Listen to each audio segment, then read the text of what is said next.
Saya heran ya, menteri terkait dengan hukum itu sukanya mencari dalil atau pasal pembenar terhadap apa yang disampaikan oleh Presiden.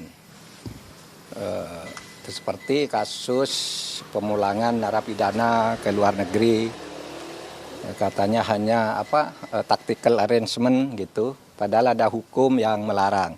Yang ini lagi gagasan Pak Prabowo untuk kemungkinan memberi maaf kepada koruptor asal mengaku secara diam-diam dan mengembalikan kepada negara secara diam-diam.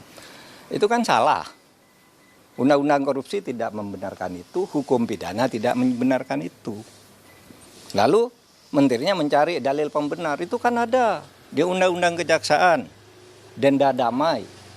Denda damai itu hanya untuk tindak pidana ekonomi sesuai dengan undang-undang tentang bea cukai, undang-undang perpajakan, dan undang-undang kepabeanan.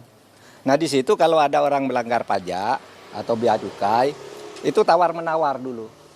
Oh kamu seharusnya bayar 100 miliar, kok hanya membayar 95. Nah sekarang yang 5 ini dikalikan berapa? Itu namanya denda damai. Dan itu jelas. Ada mekanismenya, yaitu dibuat oleh instansi terkait, dalam hal ini Kementerian Keuangan, lalu minta izin ke Kejaksaan Agung. Minta izin ke Jaksa Agung, jelas tuh prosedurnya, angkanya jelas, tidak diam-diam.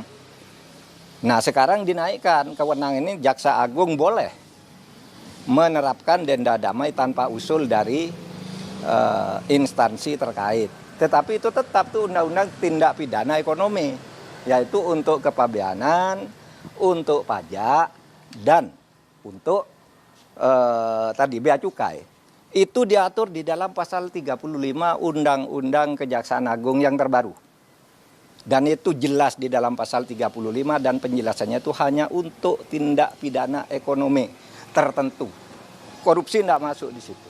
Oleh sebab itu, menyongsong tahun baru nih, mari ke depannya jangan suka cari-cari pasal untuk pembenaran, itu bahaya. Nanti setiap ucapan Presiden ditarikan dalil untuk membenarkan, itu tidak bagus cara kita bernegara. Prof, hukum seperti apa yang akan timbul ketika denda damai ini dipaksa diterapkan?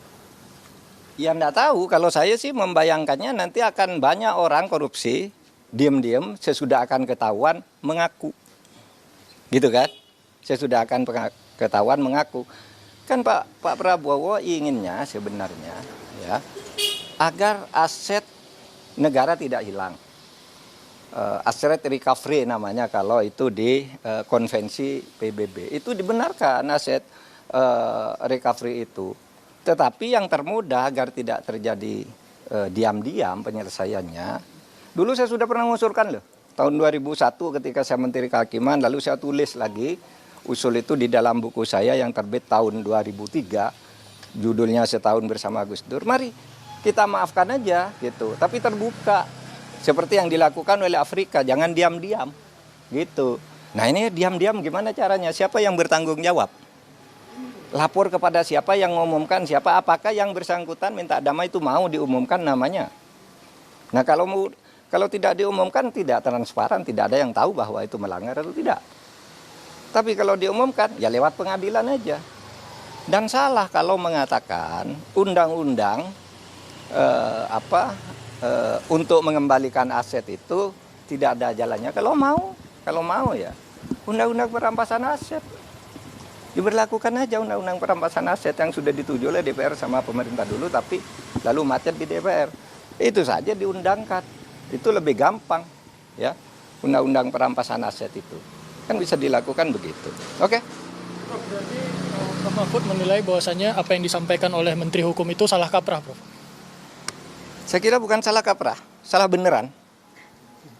Kalau salah kaprah itu biasanya sudah dilakukan, terbiasa meskipun salah. Ini belum pernah dilakukan kok.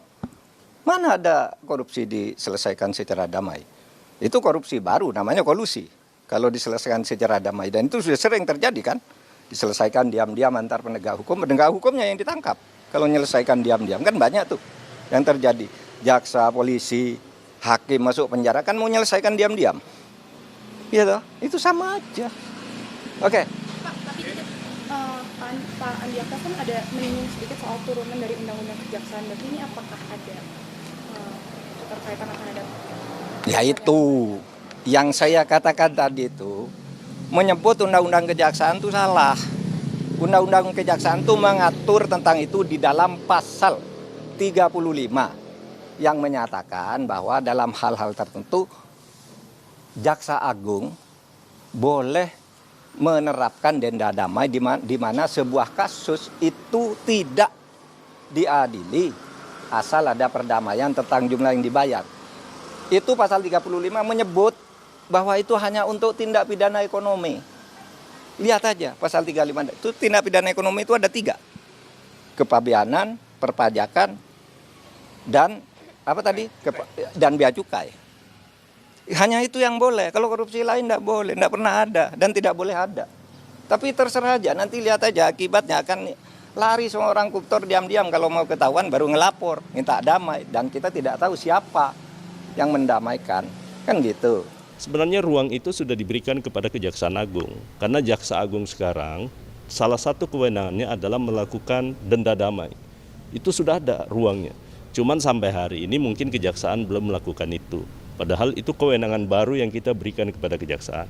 Karena yang paling penting sekali lagi bagi pemerintah dan untuk rakyat Indonesia adalah bagaimana aset recovery itu bisa berjalan. Kemudian kalau aset recovery-nya bisa baik, ya kan, pengembalian kerugian negara itu bisa lebih maksimal, itu jauh lebih baik dibandingkan sekedar hanya menghukum.